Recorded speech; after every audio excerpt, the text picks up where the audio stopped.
आज तय होगा राजस्थान के सीएम का नाम। थोड़ी देर में पर्यवेक्षकों के साथ बीजेपी विधायक दल की बैठक। सीएम के नाम पर सस्पेंस बरकरार। एमपीसीजी में कल होगा शपथ ग्रहण समारोह। यूपी के मुख्यमंत्री योगी आदित्यनाथ भी शपथ ग्रहण कार्यक्रम में रहेंगे मौजूद। प्रधानमंत्री नरेंद्र मोदी के भी होने की संभावना। लखनऊ में ट्रिपल आईटी का दीक्षांत समारोह संपन्न। राष्ट्रपति द्रौपदी मुर्मू ने की शिरकत। बोली, आर्टिफिशियल इंटेलिजेंस से जिंदगी बनाई आसान। फिर मुश्किलों में घिरे यूबीटी नेता संजय राउत। पीएम मोदी के खिलाफ लिखे लेख पर दर्ज हुई एफआईआर। धारा 153A, 505(2) और 124A के तहत मामला दर्ज। यूपी में फिर कमान संभालेंगी प्रियंका गांधी। 20 दिसंबर से शुरू होगी कांग्रेस की पदयात्रा। 2024 में 80 सीटों को जीतने की तैयारी में जुटी कांग्रेस। अब्बास अंसारी के भड़काऊ भाषण पर सुनवाई आज। सीजेएम कोच आज आरोप तय करेगी। चुनाव के दौरान दिया था भड़काऊ भाषण। आप देख रहे हैं के न्यूज, खबरों का सारथी। नमस्कार, देश की बात में आप सभी का स्वागत है। मैं हूं आपके साथ यशु शुक्ला। दिल्ली से खबर आपको बता देते हैं, जहां पर श्री कृष्ण जन्म स्थान पर पेड़ लगाने की मांग की जा रही है। श्री कृष्ण के पसंदीदा पेड़ लगाने की सुप्रीम कोर्ट ने मंजूरी दी। यूपी सरकार की प्राचीन वन क्षेत्र पुनर्जन्म ने दी मंजूरी। योजना के तहत भगवान श्री कृष्ण के पसंदीदा पौधे लगाए जाएंगे। कदम्ब, पीलू, तबाल, बरगद जैसे पौधे लगाए जाएंगे। श्री कृष्ण के पसंदीदा पेड़ लगाने की सुप्रीम कोर्ट ने दी मंजूरी।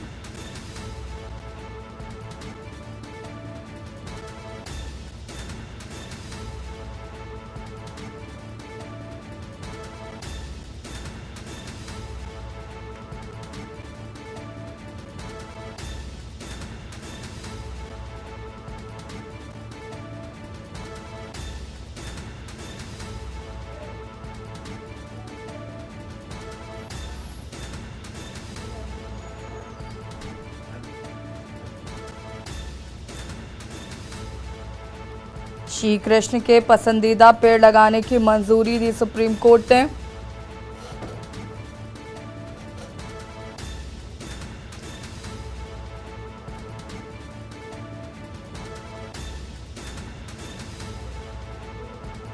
यूपी सरकार की प्राचीन वन क्षेत्र पुनर्जन्म योजना के तहत भगवान श्री कृष्ण के पसंदीदा पौधे लगाए जाएंगे।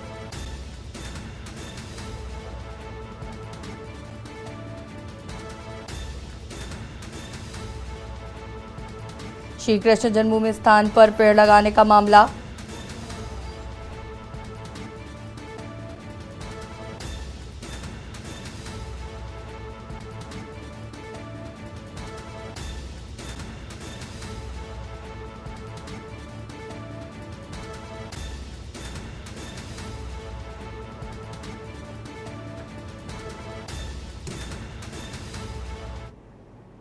दिल्ली से खबर, जहां पर जेएनयू ने कॉलेज के छात्रों को दिए नए आदेश। विरोध प्रदर्शन को लेकर जारी किया गया है आदेश।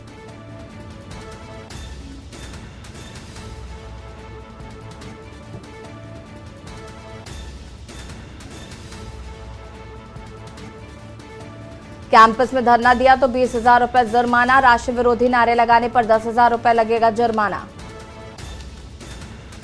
राष्ट्र विरोधी नारे लगाने पर 10,000 का जुर्माना। जेएनयू ने कॉलेज के छात्रों को दिया आदेश।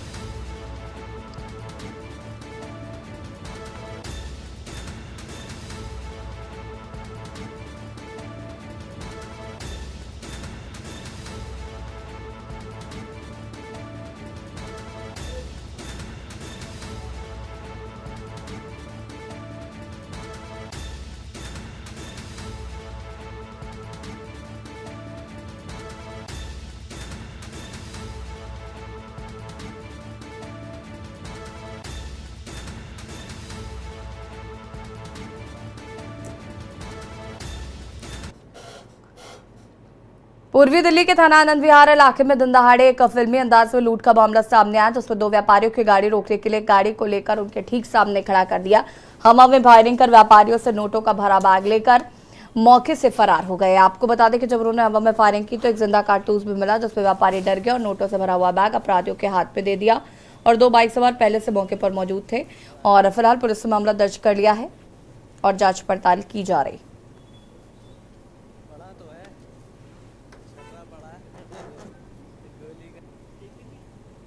ये एक गाड़ी आ रही थी, ये तो आगे खड़ी है, इसने पीछे वाली गाड़ी के आगे अपनी गाड़ी लगा दी और 2 लड़के मोटरसाइकिल में थे।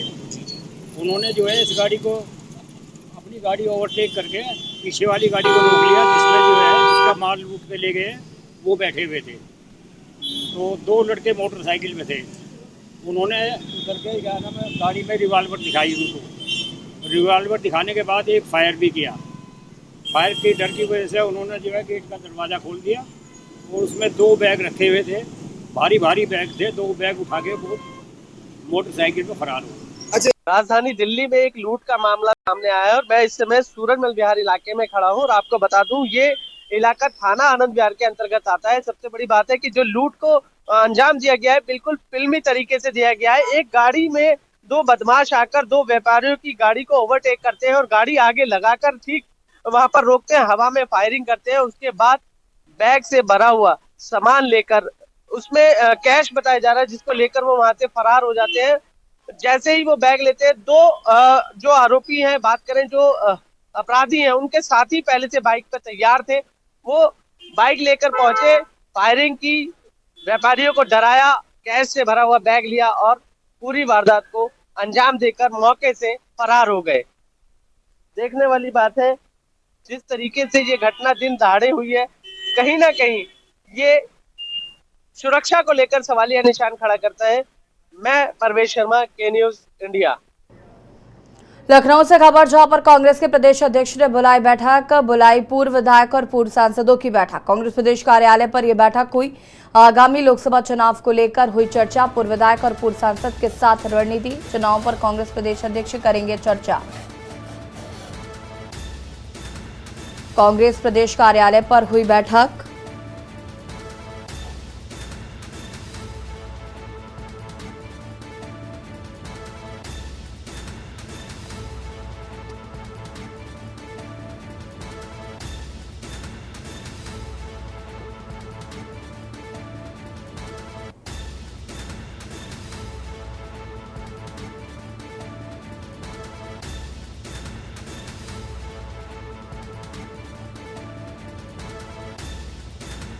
आगामी लोकसभा चुनावों को लेकर की गई चर्चा। पूर्व विधायकों और सांसदों की ली जा रही बैठक।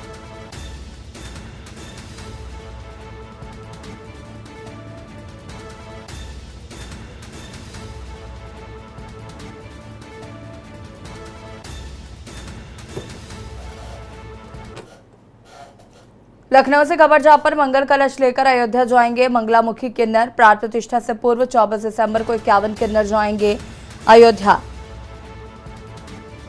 भव्य शोभा यात्रा के द्वारा अयोध्या पहुंचेंगे लखनऊ के किन्नर। चांदी व सोने से जड़ित मंगल कलश मंदिर में करेंगे समर्पित। राम जन्मभूमि मंदिर में पूजन कर मंगल कलश करेंगे समर्पित।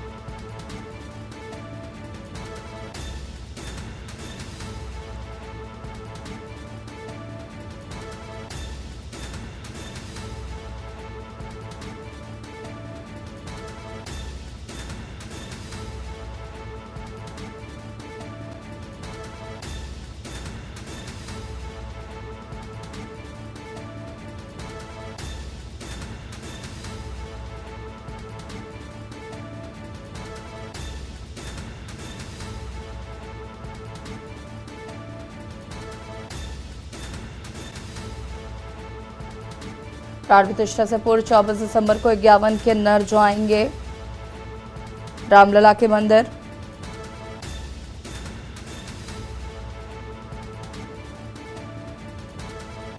सोना व चांदी से जड़ित कलश करेंगे समर्पित।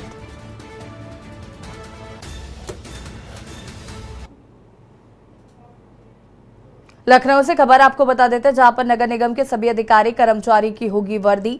नगर आयुक्त से लेकर सफाई कर्मी पहनेंगे एक जैसी वर्दी। नगर निगम ने रिफ्लेक्टिव सेफ्टी ड्रेस खरीद कर तैयारी शुरू की है। जल्दी सड़कों पर देखेंगे नगर निगम के अफसर और सफाई कर्मी एक ही ड्रेस में।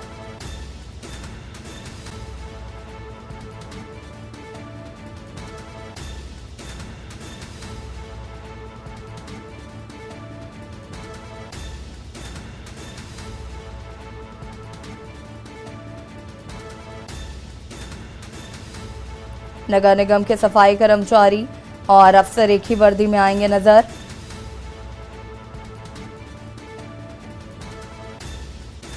जल्द ही सड़कों पर वर्दी में दिखेंगे नगर निगम के अफसर और कर्मचारी।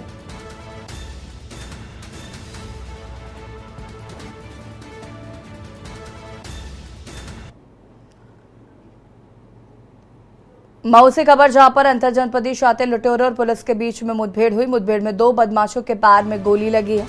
एसओजी स्वाट टीम से हुई मुठभेड़। लूट की घटना को अंजाम देकर फरार हुए शातिर। मुखबिर की सूचना पर चेकिंग के दौरान हुई मुठभेड़। पुलिस के रोकने पर बदमाशों ने पुलिस पर फायरिंग की। आजमगढ़ और गाजीपुर के रहने वाले हैं बदमाश। लूट की घटना को अंजाम देने जा रहे थे दोनों बदमाश।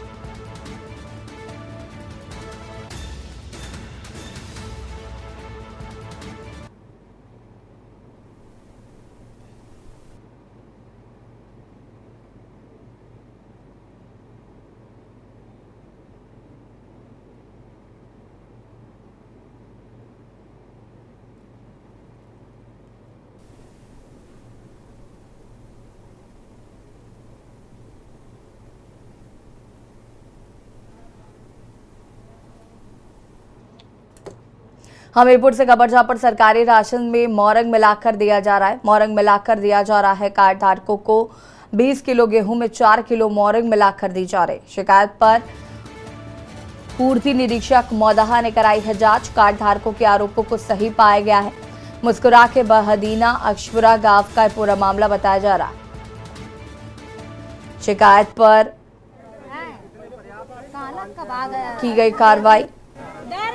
गाड़ी देता है।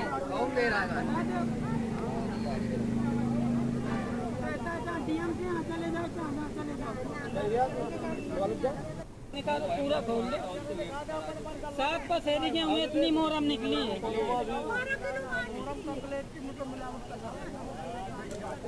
और ये आप देख सकते हैं कि गेहूं में किस तरीके से मोरंग मिलाकर दी जा रही है और इसकी शिकायत की गई।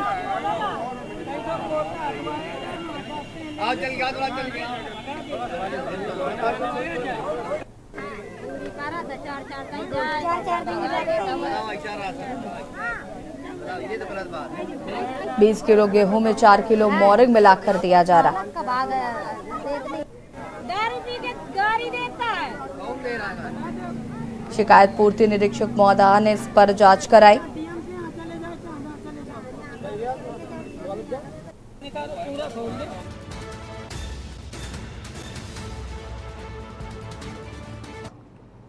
जालौन से खबर जहां पर गोहन थाना पुलिस को मिली बड़ी सफलता। टॉप 10 बदमाश को पुलिस से दबोचा। बदमाश से तमंचा, जिंदा कारतूस और बाइक बरामद। कई दिनों से आरोपी पुलिस को दे रहा था चकमा। पुलिस से कार्रवाई करते हुए जेल भेजने की तैयारी की। गोहन थाने का यह पूरा मामला बताया जा रहा है।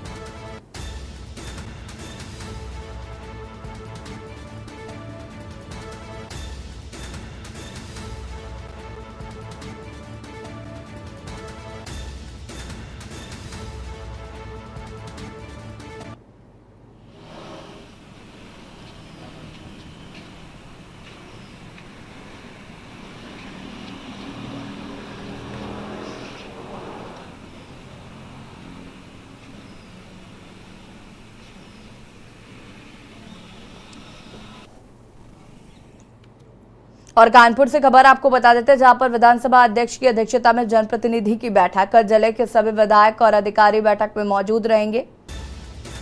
बैठक में नहीं शामिल हुए कानपुर के सांसद सत्यदेव पचौरी। विकास कार्यों की बैठक कर रहे हैं विधानसभा अध्यक्ष सतीश महाना।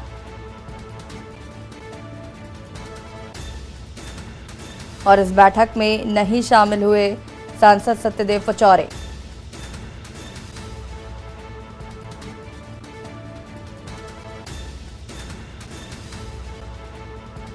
विधानसभा अध्यक्ष सतीश महाना ने बैठक की।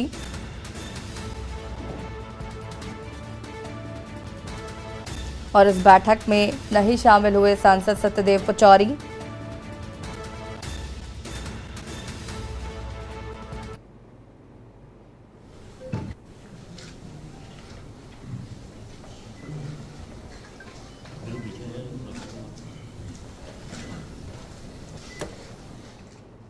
गाजीपुर से खबर जहां पर आधा दर्जन युवकों ने की मारपीट, आभूषण विक्रेता के दुकान में मारपीट की है। रामपुर मांझा थाना क्षेत्र के देवकली बाजार का ये पूरा मामला बताया जा रहा है, जहां पर अंगूठी की खरीद फरोख्त को लेकर हुआ विवाद। पुलिस फिलहाल मामले की कार्रवाई में जुटी। रामपुर मांझा थाना क्षेत्र के देवकली बाजार का ये पूरा मामला बताया जा रहा है।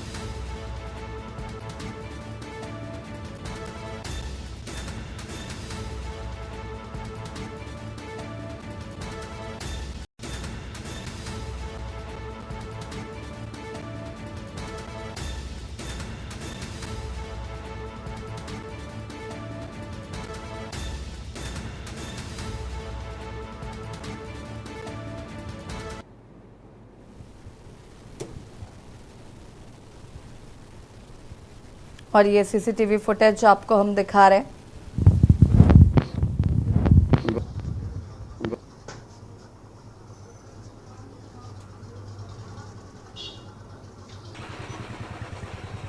बात हम भी थे नहीं।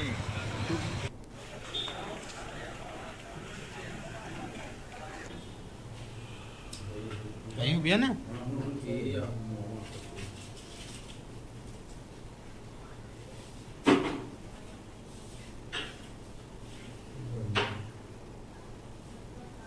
सर रामपुर मांझा में कल एक घटना हुई है सर, क्या है सर पूरा मामला? देखिए, रामपुर मांझा थाना अंतर्गत देवकली बाजार में एक अमित कुमार वर्मा की सोने चांदी की दुकान है।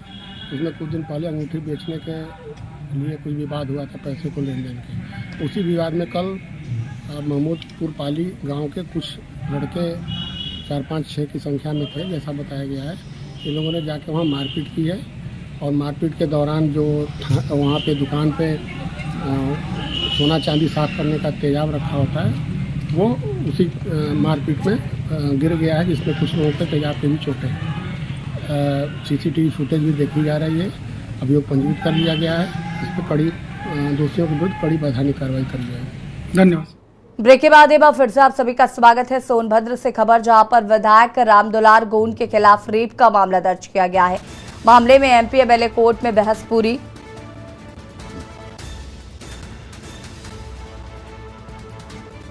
कोर्ट ने फैसले की तारीख की है मुकर्रर। भाजपा विधायक पर 2014 में दर्ज हुआ था मामला। नाबालिग किशोरी के साथ दुष्कर्म करने का था आरोप। वर्ष 2014 में किशोरी ने मुकदमा दर्ज कराया था। बढ़ सकती है 403 विधानसभा से विधायक की मुश्किलें। सोनभद्र जनपद के म्योरपुर थाना क्षेत्र का था पूरा मामला। 2014 में कराया गया था केस दर्ज।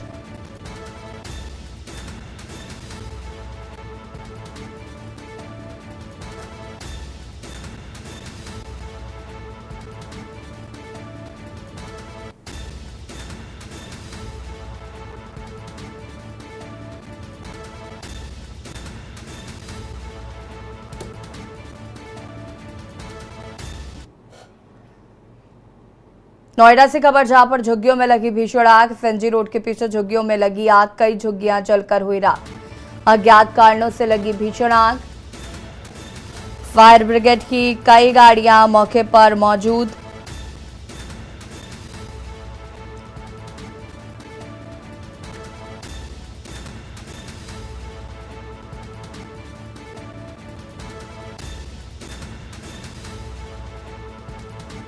नोएडा के थाना फेज 3 क्षेत्र का पूरा मामला, कई झुग्गियां जलकर हुई राख।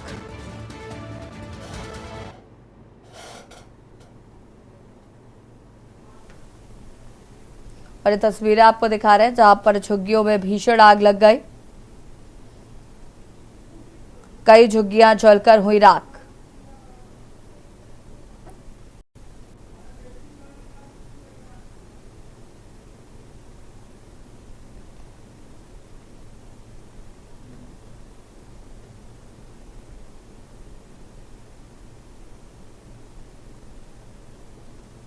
कई झुग्गियां जलकर हुई राख की तस्वीरें आपको दिखा रहे हैं। आग की लपटें आप देख सकते हैं कितनी भयानक थी। कड़ी मशक्कत के बाद आग पर काबू पा लिया गया है।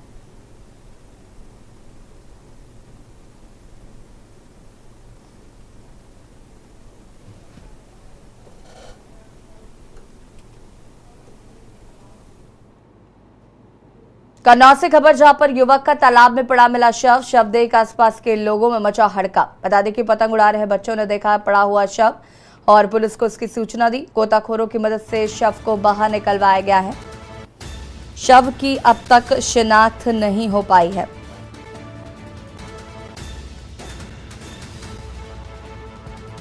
राजकीय मेडिकल कॉलेज की मोर्चरी में रखवाया गया है शव। कन्नौज के तिरवा कोतवाली के सामने तालाब में मिला शव।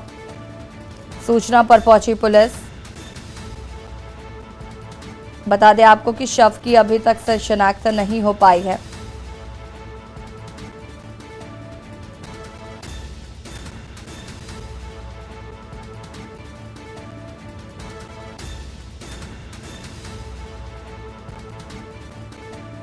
कन्नौज के तिरवा कोतवाली के सामने तालाब में मिला शव।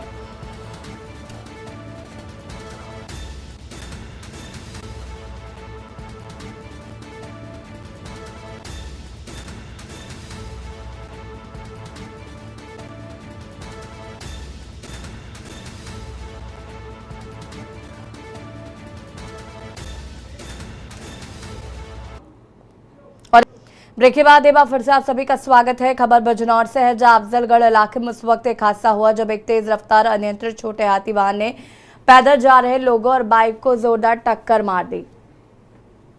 सभी को अस्पताल में भर्ती कराया गया, जहां से 4 की हालत गंभीर है। उन्हें हार्ट सेंटर रेफर किया गया। प्रत्यक्षदर्शी ने बताया कि छोटा हाथी पिकअप तेज गति से नगर के एक बिजली ट्रांसफार्मर से टकराते हुए भाग रहा था। दुर्घटना में 6 लोग गंभीर रूप से घायल हो गए, जिन्हें पुलिस ने CSC अफजलगढ़ भर्ती कराया है और 4 की हालत गंभीर देखते हुए हार्ट सेंटर रेफर किया गया है।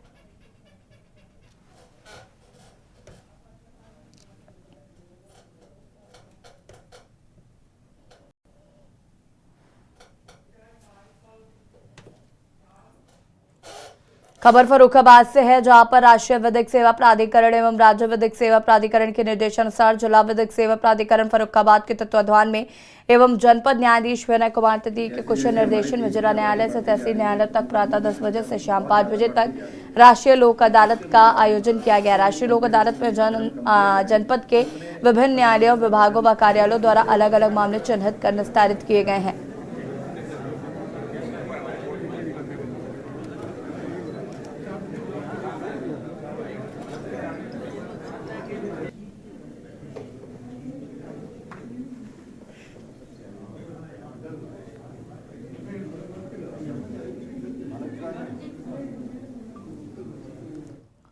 महिला सुरक्षा योजनाओं का दबंग को नहीं रहा कोई खौफ। दबंगों की दबंगाई रुकने का नाम नहीं ले रही है। आए दिन कहीं ना कहीं कोई नया मामला प्रकाश में आ जाता है। ताजा मामला फतेहपुर जनपद के बिंदकी कोतवाली क्षेत्र के एक गांव का है, जहां दबंग के आए दिन की छेड़छाड़ से जिस महिला ने जहरीला पदार्थ खाकर अपनी जीवन लीला समाप्त करने का प्रयास किया, जिसकी जानकारी उसके परिजनों को हुई तो उसको उपचार के लिए अस्पताल लेकर पहुंचे, जहां पर जीवन और मौत के बीच संघर्ष कर रहे हैं और उसकी हालत गंभीर बनी हुई है।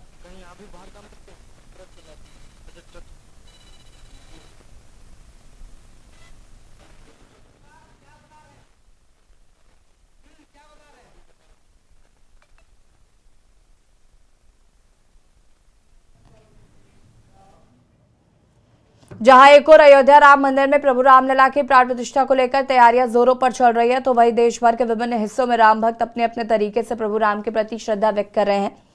और इसी क्रम में उत्तर प्रदेश के एटा जिले में रामलला के दरबार में आज धातु का 21 कुंटल का घंटा भेजा जा रहा है और इस घंटे को 15 दिसंबर तक अयोध्या भेजे जाने की तैयारी है। इस घंटे को लेकर दावा किया जा रहा है कि देश भर के मंदिरों में बड़ा घंटा है, जिसके निर्माण में 25 लाख रुपए की लागत आई और 400 कर्मचारी इस घंटे को बनाने में लगे हुए हैं। पिछले अयोध्या के राम मंदिर के लिए जलेसर के मित्तल फैक्ट्री में ये घंटा बनाया जा रहा था और अष्टधातु के इस घंटे को फिलहाल 15 दिसंबर के अयोध्या के राम मंदिर ले जाने की तैयारी है। इस संबंध में घुंघरू घंटी कारोबारी मनोज मित्तल ने जानकारी दी है कि 3 माह से इस घंटे पर दिन रात काम करके इसे तैयार किया गया है। 21 कुंटल के वजन के इस घंटे को बनाने के लिए 400 से अधिक कर्मचारी लगे थे।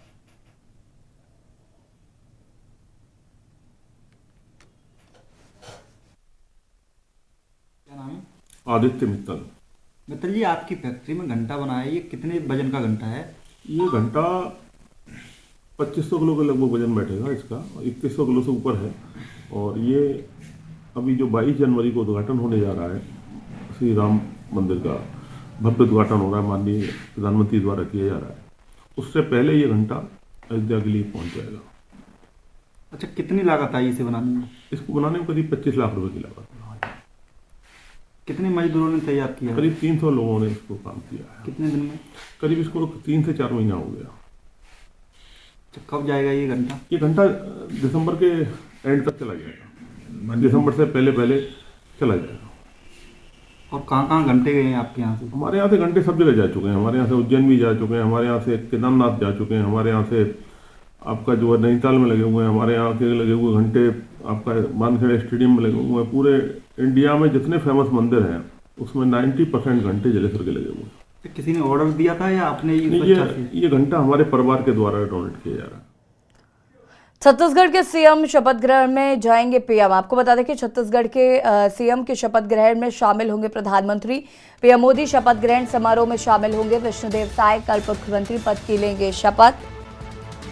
रायपुर के साइंस कॉलेज मैदान में शपथ ग्रहण कार्यक्रम, गृह मंत्री अमित शाह समेत बड़े नेता भी शामिल होंगे।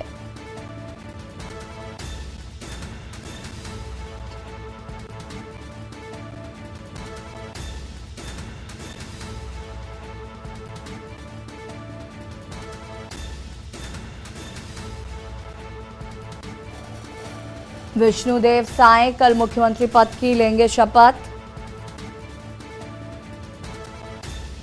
रायपुर के साइंस कॉलेज मैदान में शपथ ग्रहण कार्यक्रम है और संभावित प्रधानमंत्री नरेंद्र मोदी भी पहुंचेंगे। गृह मंत्री अमित शाह समेत बड़े नेता भी इस शपथ ग्रहण में होंगे शामिल।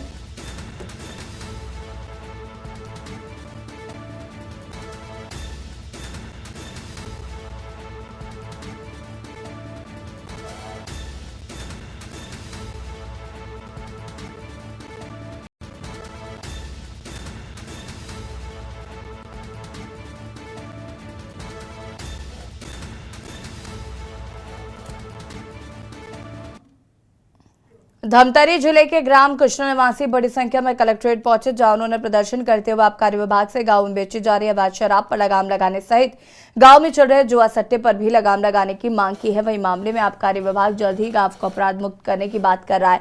ग्रामीणों का कहना है कि गांव के तालाब के पास अवैध शराब बेचे जाने का सिलसिला काफी लंबे समय से चल रहा है। सुबह से लेकर रात तक 24 घंटे शराब गांव में बेची जा रही है, जिससे गांव का माहौल पूरी तरह से दूषित हो गया है। लगातार शिकायत के बावजूद कोई कार्रवाई नहीं होते देख ग्रामीण बड़ी संख्या में रैली निकालकर कलेक्ट्रेट पहुंचे।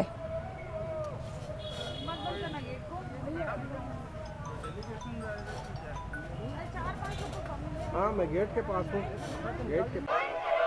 तो गांव में आपराधिक प्रवृत्तियों का यहाँ बोलबाला हो गया है।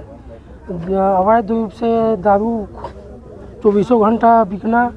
सुबह पीने वाले तो सुबह 4 बजे से आ जाते हैं और जो रात 12 बजे तक चलता है, जिनसे आम नागरिकों को वहीं पास में तालाब है, तालाब में नहाने वाले महिलाएं हैं, उनको भी ज़्यादा तकलीफ है और कुछ भी हुल्लड़बाजी करते हैं, नाप शराब। हम लोग शराब जुआ सट्टा सब जो गांव में चल रहा है उसे बंद कराने के लिए आए हैं।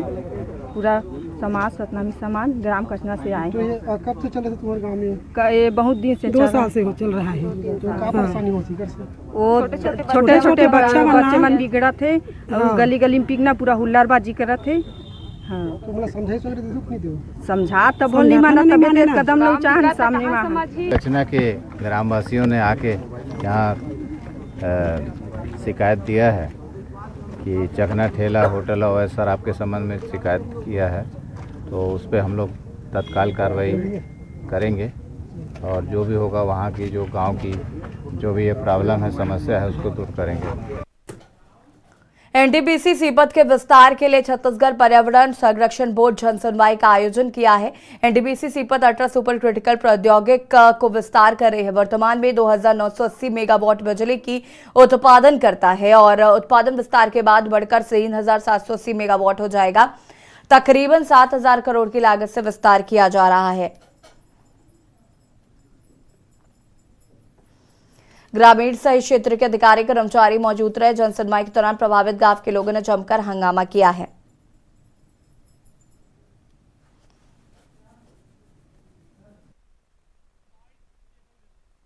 पर्यावरण जनसुनवाई का आयोजन किया गया था। इसमें लगभग 20 गांव के किसान जनप्रतिनिधि लोग उपस्थित होकर के अपना विचार व्यक्त किया। इसमें से आधे लोगों ने तो समर्थन पूर्ण व्यक्त किया, लेकिन कुछ लोगों ने समर्थन विरोध के साथ में समर्थन भी व्यक्त किया। रिपोर्ट क्या नहीं, रिपोर्ट देखो, इसमें जिन्होंने अपने विचार व्यक्त किया उसको रिगार्डिंग है पूरा हम लोग उसका रिपोर्ट और सीडी के साथ में भारत सरकार पर्यावरण मंत्रालय को भेजते हैं और इसको पर्यावरण जन सुनवाई का आयोजन किया गया था। इसमें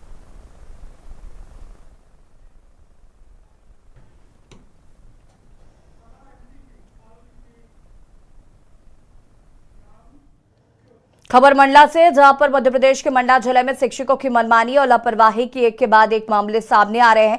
बिछिया विकासखंड के माध्यमिक शाला मंगावेली में शिक्षक द्वारा छात्र से अश्लील हरकत करने का मामला शांत नहीं हुआ था। वहीं मवई विकासखंड के बालक छात्रावास में मारपीट की घटना सामने आई है। यहां पर प्रभारी प्राचार्य श्यामलाल छाटा पर दूसरी कक्षा के छात्र के साथ मारपीट करने का आरोप लगाया गया है। छात्र के परिजनों ने प्रभारी प्राचार्य पर कार्रवाई की मांग की है, तो वही प्रभारी प्राचार्य परिजनों के आरोपी को लेकर बुनियाद बताते हुए आपसी रंजिश का मामला बताया है। वही मामले को लेकर संयुक्त आयुक्त आदिवासी विकास लाल सिंह जैकेट ने जांच के बाद कार्रवाई की बात कही है। युवराज लकेन के मारी से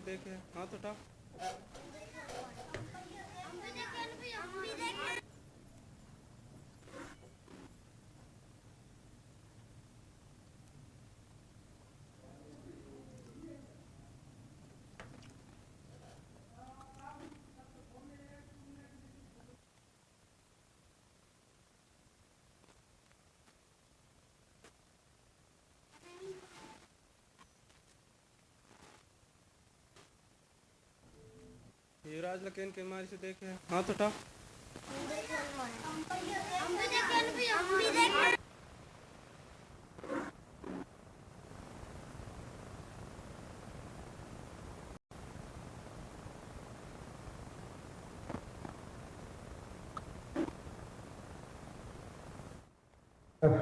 मुझे अभी विकासखंड शिक्षा अधिकारी ने बताया है और मैंने उन्हें तत्काल जो है प्रतिवेदन देने के लिए निरसित किया हूँ और जिसने गलती की उसके विरुद्ध कार्रवाई प्रस्तावित की जाएगी।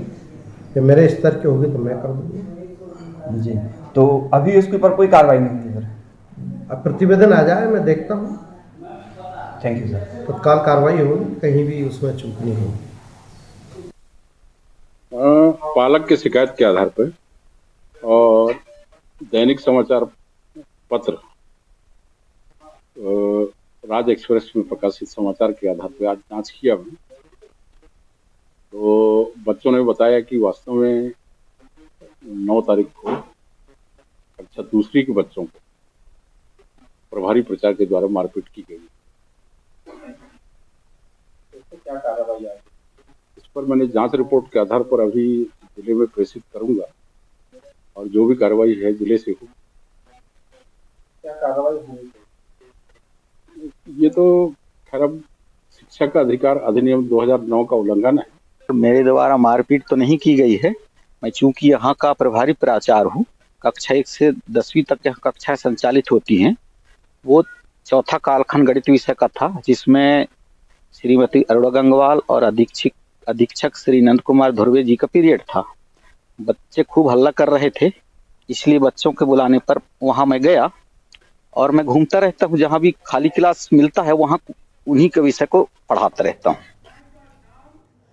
और इसी बीच आपको दिल्ली से बड़ी खबर बता देते हैं। दिल्ली से बड़ी खबर, शराब नीति से जुड़े मनी लॉन्ड्रिंग मामले में सुनवाई शुरू। बड़ी खबर आपको दिल्ली से बता रहे हैं। आप नेता संजय सिंह की जमानत अर्जी पर सुनवाई।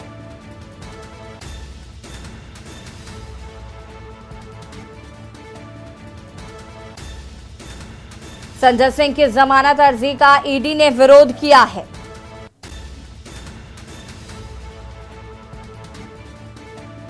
बड़ी खबर आपको बता रहे हैं, मनी लॉन्ड्रिंग मामले में ईडी की सुनवाई शुरू। गवाह के बयान पर कितना भरोसा किया जा सकता है?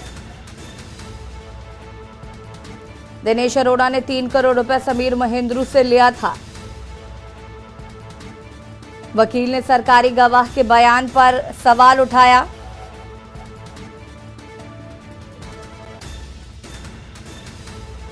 गवाह के बयान पर कितना भरोसा किया जा सकता है?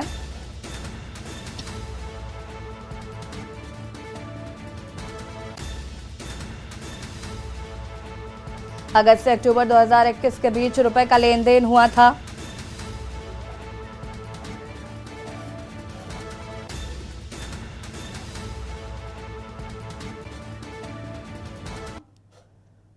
और इसी बीच आपको देहरादून से बड़ी खबर बता देते हैं। देहरादून से बड़ी खबर, लोगों की यात्रा को लेकर परिवहन विभाग की पहल।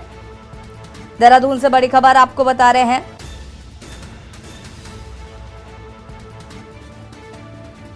गढ़वाल आयुक्त 23 दिसंबर को आरटीए की बैठक लेंगे।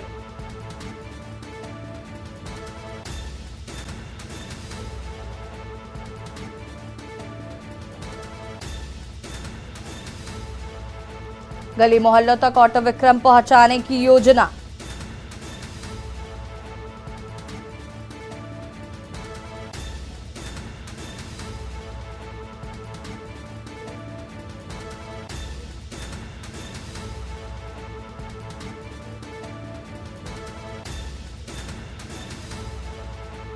लोगों की यात्रा को लेकर परिवहन विभाग की पहल।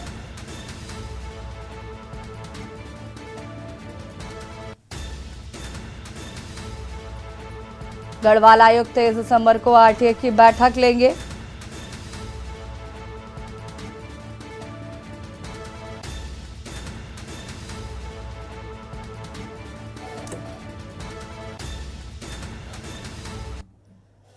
और इसी बीच आपको वाराणसी से बड़ी खबर बता देते हैं। वाराणसी से बड़ी खबर, 2 साल में काशी विश्वनाथ के दरबार में रिकॉर्ड तोड़ पहुंचे श्रद्धालु। वाराणसी से खबर आपको बता रहे हैं। लोकार्पण के बाद 13 करोड़ लोगों ने किए बाबा के दर्शन।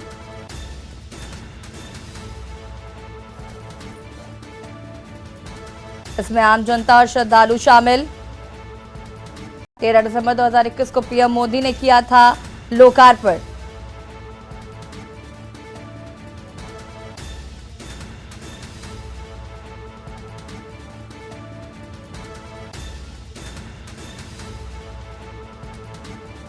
लोकार्पण के बाद से श्रद्धालुओं की संख्या में हुई है वृद्धि।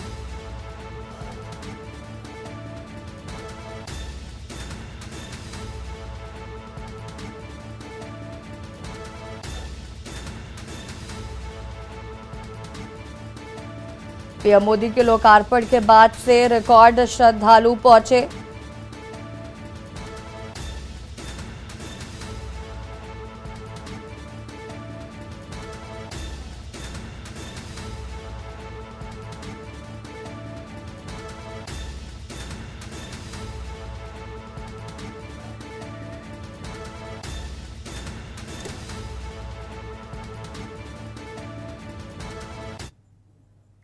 और इसी बीच आपको दिल्ली से खबर बता देते हैं। केशव प्रसाद मौर्य पहुंचे दिल्ली। पीएम मोदी से मुलाकात के बाद गृह मंत्री से करेंगे मुलाकात। केशव प्रसाद मौर्य का दिल्ली दौरा, गृह मंत्री अमित शाह से मिले केशव प्रसाद मौर्य। इसके बाद प्रधानमंत्री नरेंद्र मोदी से भी करेंगे मुलाकात।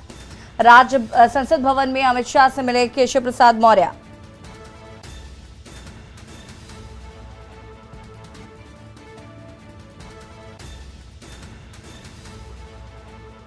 केशव प्रसाद मौर्य पहुंचे दिल्ली। संसद भवन में अमित शाह से मिले केशव प्रसाद मौर्य।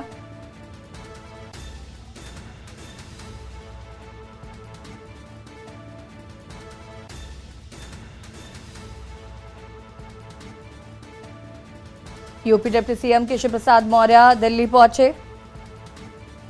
केंद्रीय गृह मंत्री अमित शाह से की मुलाकात। प्रधानमंत्री नरेंद्र मोदी से भी मिलेंगे केशव प्रसाद मौर्य।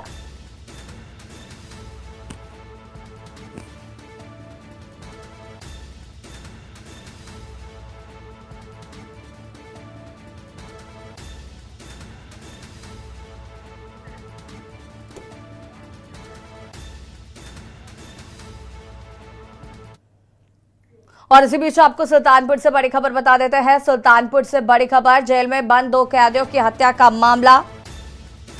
सुल्तानपुर से बड़ी खबर आपको बता रहे हैं।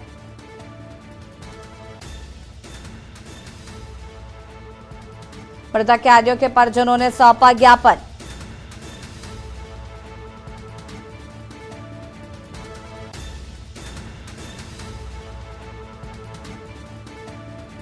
दोनों कैदियों के पेड़ से लटक के मिले थे शव। पोस्टमार्टम रिपोर्ट में दोनों की हत्या का हुआ था खुलासा।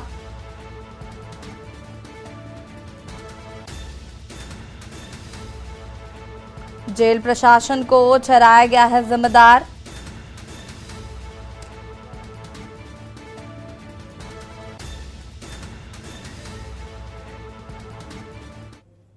और यहाँ रुकेंगे छोटे से ब्रेक के लिए, जल्द हाजिर होते हैं। आप देख रहे हैं के न्यूज, खबरों का सारथी। ब्रेक के बाद एक बार फिर से आप सभी का स्वागत है और सोनभद्र से आपको खबर बता देते हैं। सोनभद्र से खबर, मारकुंडी से अपहरण कर बदमाशों ने मांगी थी फिरौती। सोनभद्र से खबर आपको बता रहे, जान से मारने और छेड़छाड़ में फंसाने की दी थी धमकी।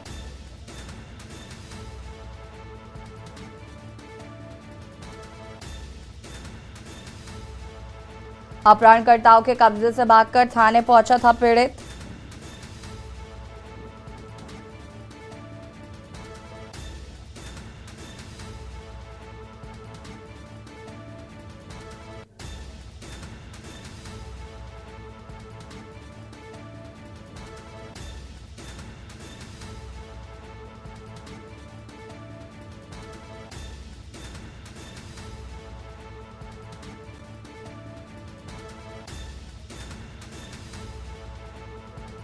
मारकुंडी से अपहरण के मामले में जान से मारने और छेड़छाड़ में फंसाने की दी थी धमकी।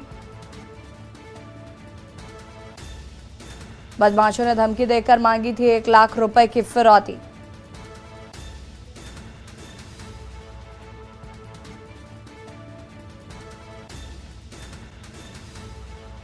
सो व्यवसायी का अपहरण कर फिरौती मांगने का मामला, सोनभद्र से खबर आपको बता रहे हैं।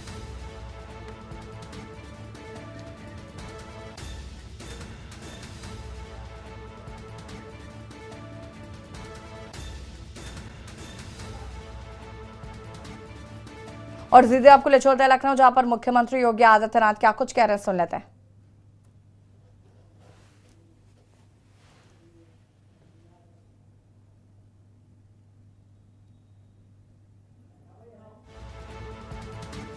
वर्चुअली तो वहां पे लाभार्थी परक योजनाओं की जानकारी देना, स्वास्थ्य मेले का आयोजन होना, विभिन्न लाभार्थी परक योजनाओं के लाभार्थियों को सर्टिफिकेट वितरण का कार्यक्रम होना, और इसके साथ ही यह भी सुनिश्चित किया जाता है कि उन सभी लाभार्थियों के साथ साथ अगर कोई वंचित है तो उनके सर्टिफिकेट भरने के कार्यक्रम भी होते हैं। उनके वहां पर फिर से प्रार्थना पत्र भी सबमिट किए जाते हैं, जिससे उन लोगों को आने वाले समय में सैचुरेट किया जा सके।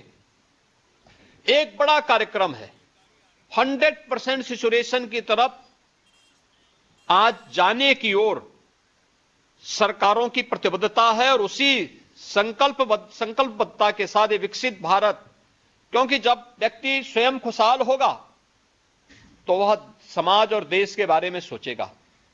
प्रधानमंत्री जी ने देशवासियों को आजादी के अमृत महोत्सव वर्ष में एक संकल्प दिलाया, और वह संकल्प था कि 2047 में जब देश अपनी आजादी की शताब्दी महोत्सव मना रहा होगा, तब 2047 में हमारा देश एक विकसित भारत हो। विकसित भारत का मतलब जिसमें भारत दुनिया की एक बड़ी ताकत हो, भारत के प्रत्येक नागरिक के जीवन में खुशहाली हो, भारत के प्रत्येक नागरिक हर प्रकार से परिपूर्ण हो। उन सभी लक्ष्यों को प्राप्त करने की दिशा में किए जाने वाले प्रयास का ये महत्वपूर्ण हिस्सा है। और भारत ने पिछले 9.5 वर्ष के अंदर एक लंबी दूरी तय की है, देश के अंदर, दुनिया के अंदर। आज हर भारतवासी इस बात को स्वीकार करता है कि दुनिया में उनका सम्मान बढ़ा है। आज हर भारतवासी इस बात को महसूस करता है कि देश में इंफ्रास्ट्रक्चर के आधुनिकता, जो इंफ्रास्ट्रक्चर हम सब देख रहे हैं, ये पिछले 9.5 वर्ष के अंदर जिस तेजी के साथ हुआ, यह अद्भुत है, अभिनंदनीय है। लाभार्थी परक योजनाओं का लाभ, करोड़ों लोग इस योजना का लाभ ले रहे हैं। आप शौचालय ही देखें, किसी के ध्यान में कभी नहीं आया था कि गरीब के घर में भी शौचालय होना चाहिए, लेकिन 12 करोड़ गरीबों के घर में बिना भेदभाव के शौचालय बने। उत्तर प्रदेश में भी लगभग 2.25 करोड़ लोगों के घर में शौचालय बने। कोई सोचता था कि किसान के बारे में भी कोई सोचेगा? आपने देखा होगा, सॉइल हेल्थ कार्ड से लेकर के एमएसपी का 1.5 गुना दाम, लागत का 1.5 गुना दाम किसान के खाते में जाए, यह पहली बार हुआ। और प्रधानमंत्री किसान सम्मान निधि में देश के अंदर 12 करोड़ किसानों को 6,000 रुपए सालाना, जिसमें 2 करोड़ 63 लाख किसान अकेले यूपी के अंदर लाभान्वित हो रहे हैं। ऐसे ही देश के अंदर 4 करोड़ गरीबों के मकान बन गए प्रधानमंत्री आवास योजना में, और अकेले उत्तर प्रदेश से 55 लाख गरीबों के आवास बने हैं। ऐसे ही आयुष्मान भारत योजना के अंतर्गत देश के अंदर 50 करोड़ लोगों को 5 लाख रुपए की स्वास्थ्य बीमा की गारंटी मिली है, तो उत्तर प्रदेश के अंदर 10 करोड़ लोगों को इस योजना का लाभ मिल रहा है। यानी 10 करोड़ लोग सीधे सीधे 5 लाख रुपए की सालाना स्वास्थ्य बीमा की गारंटी प्राप्त कर रहे हैं।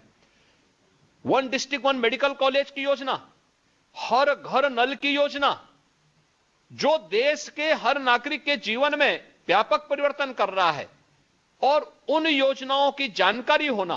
कोविड कालखंड में आपने देखा होगा पूरे देश के अंदर 80 करोड़ गरीबों को फ्री में राशन की सुविधा का लाभ मिला, और ये अगले 5 वर्ष तक मिलेगा। तो उत्तर प्रदेश के अंदर 15 करोड़ गरीबों ने इस योजना का लाभ लिया, और अगले 5 वर्ष तक इस योजना का लाभ लेते रहेंगे। यानी ये बहुत सारी ऐसी स्कीम है जिन योजनाओं के बारे में व्यापक जन जागरण के साथ साथ अगर कोई फिर भी वंचित है, उन योजनाओं को इसके साथ जोड़ना। लेकिन इसके 2 आधार हैं। एक, जहां हम लोग इस वीडियो वैन के माध्यम से चौपाल लगा करके ग्रामीण क्षेत्र में कार्यक्रम करके इन योजनाओं के बारे में व्यापक जन जागरण के अभियान के माध्यम से इस कार्यक्रम को आगे बढ़ाएंगे और बढ़ा रहे हैं, वहीं साथ ही साथ हमारा दायित्व बनता है कि विकसित भारत संकल्प यात्रा जब हमारे गांव में आए या हमारे कस्बे में आए, तो उसमें हजारों की संख्या में स्थानीय वाद्य यंत्रों के माध्यम से हर्षोल्लास के साथ प्रधानमंत्री जी के इस विजन को पूरे स्वागत के साथ हम अगवानी करें इस पूरे कार्यक्रम की, और इस पूरे कार्यक्रम के साथ हमारा जुड़ाव हो। हमारा प्रयास होना चाहिए कि हर एक विकसित भारत संकल्प यात्रा में कम से कम 1500 से 2000 लोगों की उपस्थिति हर एक कार्यक्रम में उपस्थित हो। प्रतिदिन 4 कार्यक्रम होने हैं, यानी प्रतिदिन प्रदेश के हर वैन के द्वारा 2 कार्यक्रम आयोजित होने हैं, और 536 वीडियो वैन हैं।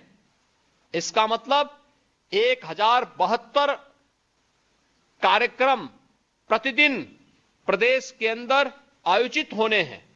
तो 1072 कार्यक्रम जो प्रतिदिन आयोजित होने हैं, हर कार्यक्रम में जो उपस्थिति हो वह 1000 से लेकर के 1500 के बीच में अनिवार्य रूप से हो, एक संख्या को ध्यान में देना। दूसरा, इस आयोजन में अधिक से अधिक वे लोग पहुंचे जिन लोगों को अब तक योजनाओं का लाभ प्राप्त हुआ है। इन योजनाओं में, जैसे मैंने पहले भी कहा, प्रधानमंत्री आवास योजना है, स्वच्छ भारत मिशन के अंतर्गत शौचालय प्राप्त किए हुए लोग हैं, आयुष्मान भारत की योजना है, पीएम गरीब कल्याण अन्न योजना का है, राष्ट्रीय ग्रामीण आजीविका मिशन के साथ जुड़े हुए जो बहनें हैं उनको इसके साथ जोड़ा जा सकता है, प्रधानमंत्री उज्ज्वला योजना के लाभार्थी हैं, पीएम विश्वकर्मा योजना के साथ जुड़े हुए लाभार्थी हैं, प्रधानमंत्री किसान सम्मान निधि से जुड़े हुए लाभार्थी हैं, किसान क्रेडिट कार्ड से जुड़े हुए लाभार्थी हैं, पीएम पोषण मिशन से जुड़े हुए लाभार्थी हैं, हर घर नल की योजना या फिर गोवंश संरक्षण के कार्यक्रम के साथ जो 3 प्रकार की योजनाएं चल रही हैं, उन योजनाओं से जुड़े हुए लाभार्थी हैं, जनधन अकाउंट जिन लोगों का खुला है, जीवन ज्योति बीमा योजना, जीवन ज्योति सुरक्षा योजना, अटल पेंशन योजना, पीएम प्रणाम योजना, ये सभी ऐसी योजनाएं हैं जिन योजनाओं के साथ के लाभार्थियों की अधिक से अधिक उपस्थिति। और हमारा प्रयास होना चाहिए कि प्रत्येक कार्यक्रम में 500 से लेकर 700 तक उन लाभार्थी परक लोगों को भी हर एक जगह उपस्थित करवाने की तैयारी हो जो स्थानीय आयोजकगण हैं। ग्रामीण क्षेत्र में ग्राम प्रधान और उनके नेतृत्व में बनी हुई टीम, नगरीय क्षेत्र में अगर नगर निगम है तो पार्षद और उनके साथ जुड़ी हुई जो टीम है, नगर निकाय है, छोटे कस्बे हैं, नगर पंचायतें हैं तो वहां के चेयरमैन और उनकी टीम स्थानीय अधिकारियों के साथ और स्थानीय जनप्रतिनिधियों के साथ मिलकर के इन कार्यक्रमों को सफल बनाए। महत्वपूर्ण यह है कि जब लाभार्थी अपनी बात को अपने मुंह से कहता है कि अपनी बात को, अपनी कहानी अपनी जुबानी, यानी मेरी कहानी मेरी जुबानी, ये जब अपनी सफलतम कहानी को अपने मुंह से बोलता है तो उस गरीब और वंचित के को भी, उसके हौसलों को भी पंख लगते हैं। वह भी सोचता है कि अब मुझे भी इस योजना का लाभ मिल सकता है। और इसलिए हमारा प्रयास होना चाहिए कि हर लाभार्थी परक योजना के लाभ देने के साथ साथ जो लाभार्थी हैं उनकी आधे मिनट से 1 मिनट के वीडियो वहां पर हम लोग बनाने की कार्रवाई करें। जो और देशी बातों फिलहाल इतना ही। देखते रहिए के न्यूज़ इंडिया। नमस्कार। आप देख रहे हैं के न्यूज़, खबरों का सारथी।